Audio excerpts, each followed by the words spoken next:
Coucou les lumières, bienvenue sur ma chaîne, j'espère que vous portez tous lumineusement bien. Je souhaitais partager dans cette vidéo comment j'ai créé cette robe ultra élégante et sensuelle que j'ai conçue spécialement pour ma Saint-Valentin. Pour le mois de février, je me lance le défi depuis 3 ans de réaliser un DIY sous le thème rouge, passion. Donc j'ai déjà créé sur cette chaîne 2 DIY qui respectent ce thème, dont une combinaison à draper ultra convertible que je veux porter de différentes manières et une robe glamour allure femme fatale que j'ai créée en transformant une petite robe chinée en fripe.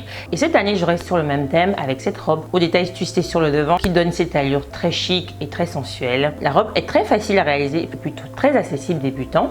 Une fois l'étape patronage passée, le reste ce n'est que de l'assemblage. Et si vous êtes nouveau par ici, n'hésitez pas à vous abonner et à rejoindre la famille des Lumières et activez bien vos notifications pour ne rater aucune nouvelle publication à venir par ici. Donc voici tout de suite comment créer une robe twistée sur le devant, allure chic, glamour et minimaliste.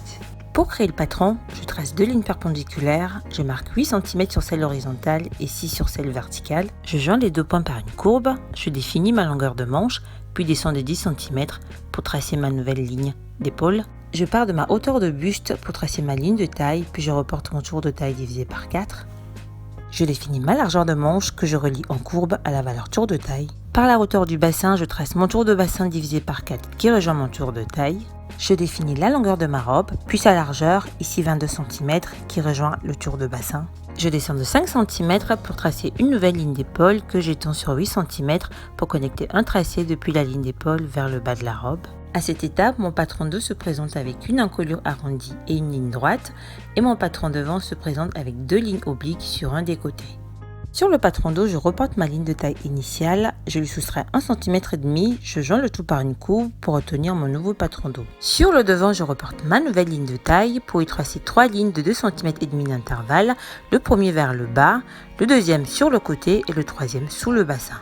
Je trace également 3 lignes à distance égale sur la ligne de taille vers la ligne d'épaule. Je coupe le patron en 2 sur la ligne de taille en m'arrêtant à 1 cm du bord. Je découpe le patron jusqu'à 1 cm des bords en suivant les lignes en oblique sur le haut et sur le bas. Sur un nouveau support papier, je dispose les morceaux du patron en ligne droite au possible et en vis-à-vis. Je ferme l'extrémité ouverte sous la manche par un tracé courbé. Je redéfinis le contour en ajoutant les marges de couture pour obtenir mon patron dos et devant. Je découpe au total 4 morceaux symétriques 2 par 2 dans un tissu en jersey de viscose. Pour une finition propre, je décide d'assembler ma robe avec des coutures anglaises et je commence ici par les 2 morceaux d'eau que j'épingle envers contre envers, puis couler de longueur sur un demi-centimètre comme ici. Je retourne sur l'envers pour emprisonner la première couture, j'épingle puis couds à 1 cm du bord pour obtenir une couture anglaise invisible sur l'endroit. Je joins ensuite les 2 morceaux devant au morceau d'eau avec des épingles au niveau des épaules. Puis j'assemble le tout avec une couture anglaise.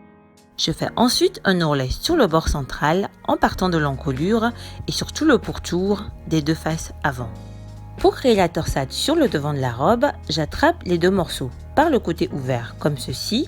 Je croise une première fois, puis tortille les 2 morceaux comme ceci. J'attrape les extrémités pour les assembler envers contre envers en couture anglaise. Pour une couture normale, pensez à bien assembler à ce niveau endroit contre endroit. J'épingle, puis j'assemble tout à la machine en me rapprochant au plus près du nœud. J'assemble ensuite, toujours en couture anglaise, les 2 longueurs sous la manche jusqu'au bas de la robe. Donc voici ce que donnent jusque là les finitions sur l'envers. Voilà les coutures sur le côté, donc sur les 2 côtés, la couture au milieu avec le nœud, puis les coutures au niveau des manches. Il me reste juste à faire l'ourlet sur les manches et sur le bas de la robe. Je voulais préciser que si vous partez sur un tissu non extensible et que les mesures de la robe sont proches de vos mensurations, pensez bien à coudre une fermeture éclair à ce niveau, à l'arrière de la robe, pour pouvoir l'enfiler. Je fais ensuite un ourlet sur les bords des manches et sur le pourtour du bas de la robe et j'ai terminé.